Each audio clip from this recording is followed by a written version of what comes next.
All right, today we're gonna PlastiDip all the chrome on the back of the GX. We're gonna do the Lexus, we're gonna do the symbol, the GX, the V8, and then depending on how I might think it looks, I might even do a spoiler, but we'll see.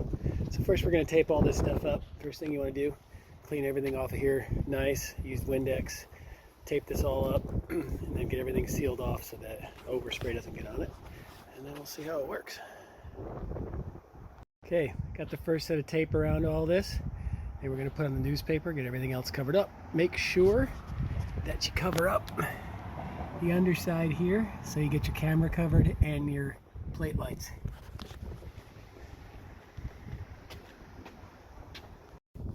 Got it all masked off. Got it nice and tight around here. We'll peel this off as we go. After, use a little toothpick in there to get this stuff out. Got that all tightened up around there. Got this all tightened up around here.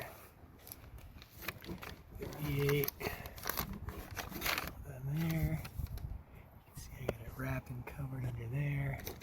Make sure everything's down tight. Cool. Hopefully with this little bit of wind, we aren't going to get any overspray on it. It wipes off anyway. All right, first coat. It comes out thin. You can see it barely covers it. Don't overdo it. Don't get sags. Take your time. Go slowly. Make sure that it all goes on thinly and evenly. Don't spray too much. This is in the sun, so it's drying a little quicker. Give it about 5-10 minutes maybe between each coat. This is in the sun, so it's nice and warm. It says 4 hours between coats on the can, but you know, we'll see how that goes. All right, I angled the car just a bit more toward the sun, so it gets direct sun. You can see maybe here there's some modeling. That's just because it's a little thinner. You got to get all angles on this because there's some spots in here that you don't quite get, but it's getting there. That's second coat. First coat took about 10 minutes to dry. Second coat took about 5. Maybe it's getting better as the sun gets on it. All right, that's 4 coats. It's looking pretty nice. Gonna let this one dry for a while. Make sure everything is good to go. Now you can see here maybe that I've got a bit of a sag right there. You see how that dries in. But it looks like 4 coats would do it. You might want to do 5. I'm going to do 5. I'm just going to let it sit there and dry for a couple hours after 5, and then I'll peel it off and show you how that looks. All right, that's 6 coats. I let it dry for about 20 minutes between the 5th and the 6th coat. This is pretty fresh, but looking good. Got to get all angles, so you got to shoot it from top, bottom, side, right, left, especially the emblem, to get all the way around it. All of this looks pretty good. That sag I was telling you about on the V8 is gone. I'll show you this while it's wet. You can see I got one here. But the cool thing about this is as it dries in, it's going away. So again, you got to shoot all angles. Up, down, left, right. So I'm gonna let it dry for another 20 minutes or so, then I'll peel the paper and I'll leave the blue tape around it. All right, 30 minutes later, direct sun. Stuff is partially off. This stuff is super rubbery. Give you an idea.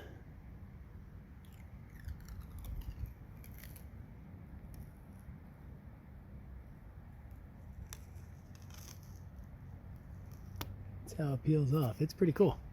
All right, I'm gonna take it real slow, get most of it off, and then we'll start picking it. All right, all the tape's off. And we're gonna do a pull. Nice and easy.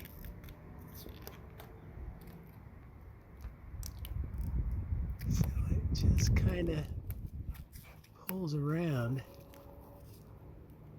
all the stuff where it's not attached.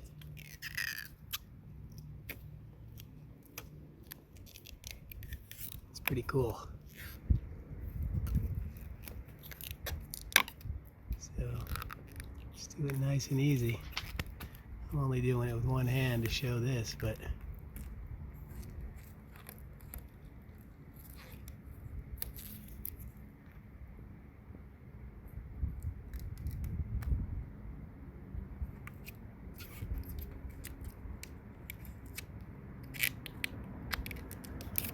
be careful not to touch the numbers.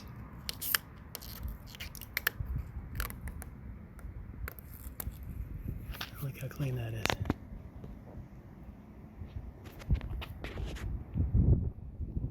So we'll just start taking off everything else and see how it goes. Looks pretty cool though. Okay, here's the trick. When you've got stuff in here, take a toothpick, you slide it in the middle. You don't want to go on the edges because you don't want to touch this. You slide it and then you twist the toothpick and it'll grab the rubber and then you can pull it off. Also, another hint, you can see right here, it started to come off a little bit. When you cake it too much on the transition between the chrome piece and the paint, it attaches itself. This stuff uses the space between the letters and stuff in the body to do it. So I'll give you an example here. What you do, take this, you kind of, you get it under there. See how I'm twisting it, and you get it under, and then it'll kind of attach to the toothpick, and you can just pull it up and you can work it around. Alright, that's it, it's done. Looking pretty tight all around there. Okay. Here's the mistake right in there, and here's another one. It's still a little tacky. I got it a little dirty, so we'll see if that comes off later. You can see the edge over here. I'm probably going to peel this off and do it again, but learn from my mistake. The space, see how I can pull this with my finger off there a little bit? That space between there and the paint is what makes this stuff peel off so easy. So if you bridge it, it's just going to peel off as one piece. Other than that, it looks pretty good. I think what I'll do is I'll do the spoiler as well. Next up, it's going to be the Eibach 3-inch Pro lift on this. We'll do that video in a couple of weeks.